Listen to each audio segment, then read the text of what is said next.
Hi again, it's Sandy at Play for Ministry, and today we're going to delve into some of the teaching from Adam Rogerson again. He did not want to put his voice on camera though, so I'm going to do the explaining and show you what he showed me. So let's get started.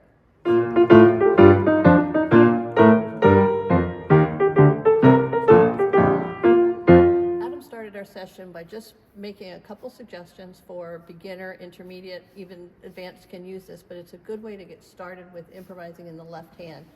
And that's simply to use an octave with a chord. For instance, if you're doing a C chord, you do 2 C's, and then you do the C, E, G on the top.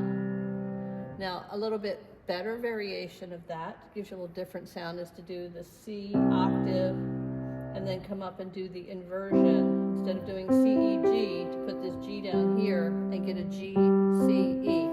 And if you have a full 4-beat measure of that chord, you can do the octave, inversion, octave, inversion. You can just repeat that. And for this one, you might want to do the lower octave so that you're coming up into this range.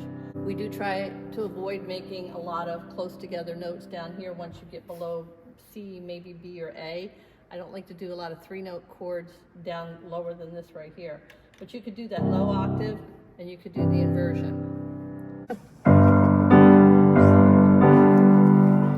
So we've got the octave with the root position, we've got the octave with the inversion. The third way to do this would be to do the octave and to do the inversion. And then instead of hitting the C again, you hit the top note of the chord, which in the case of a C major, C, E, G, would be a G octave. And then coming up and hit that root position.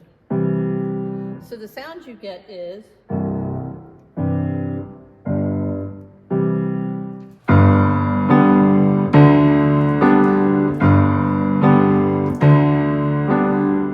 it's not just the same thing twice.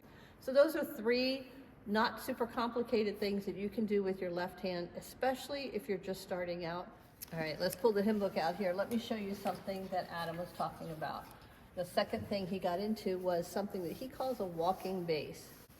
Now this is actually something that you can do as an alternative to playing the chord.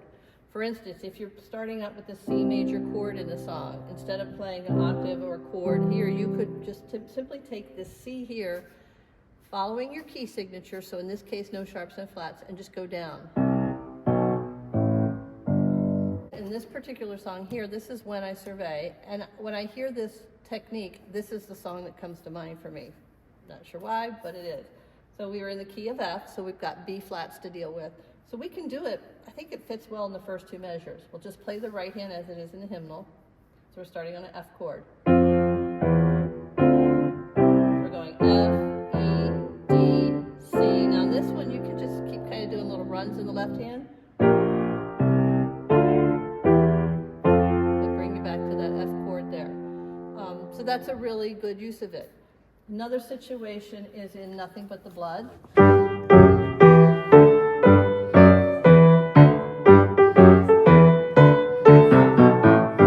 Mention that it goes well in Onward Christian Soldiers, right here.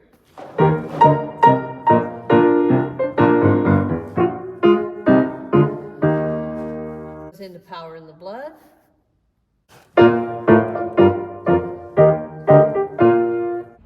This also fits well with Standing on the Promises.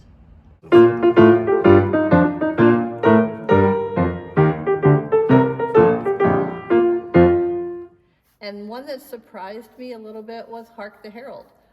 It fits in Hark the Herald Angels Sing. Oh.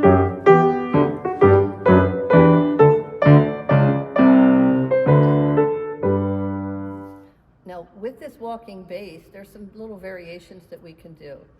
One of them is to start it on the 2nd or the 3rd beat of the measure if you have 2 measures that in a row that are on the same chord. So, and he demonstrated it on Hark the Herald.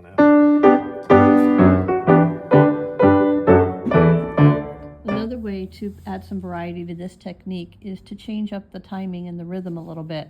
And you'll see Adam does that here on the 2nd time he does the walking bass.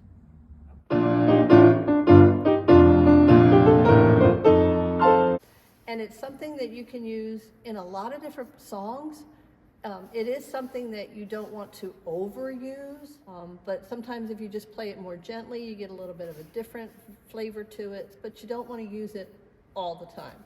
And then I took the hymnal and just started opening up the songs, and I was surprised at how many places this just fits.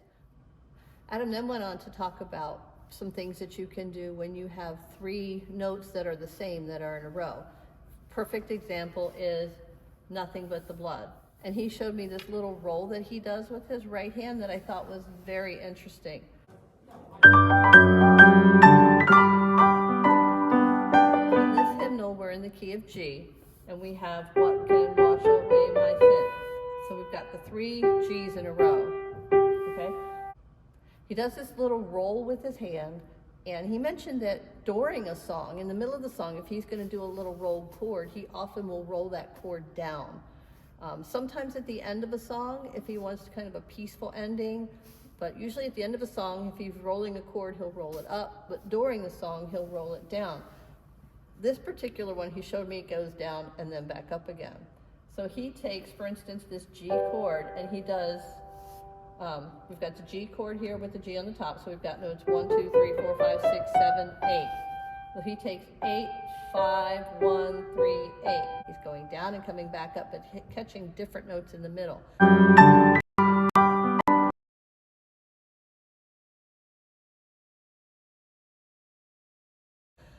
Now, on another time, he might catch the whole thing. He might do something like that. But you can lighten that up a little bit by not playing every single note in that possible rolled chord. And so he puts that on the what, can, wash. Adam also mentioned that if he's got a couple notes like this in a row, he might do a roll down on the first one and then a roll down on the second one, but go up an octave higher. So it'd be like... The other thing I noticed about Adam's rolls is he doesn't roll the chord and hold it. He doesn't do a and hold it. He just rolls it and lets it go. So, I mean, it's 2 different techniques. If you want to roll your chords as you're hitting them, like you want to play the chord and hold it, you can always do that. But if what Adam does is he just plays it and lets it go. Or sometimes he'll hold the bottom note a little bit. So there's some things that you can do with that. So as you can see, Adam is a wealth of knowledge and a wealth of experience, and I want to thank him publicly for taking the time to show some of these things to us so that we can improve our hymn playing, be more confident, play in a way that honors and glorifies God, and that is the goal of playing for ministry, is that we want to have our playing be something that honors and glorifies God, not something that brings attention to us, but something that helps us so that we can support the service in a better way. Again, this is Sandy at Play for Ministry. I'll be talking to you later. Bye-bye.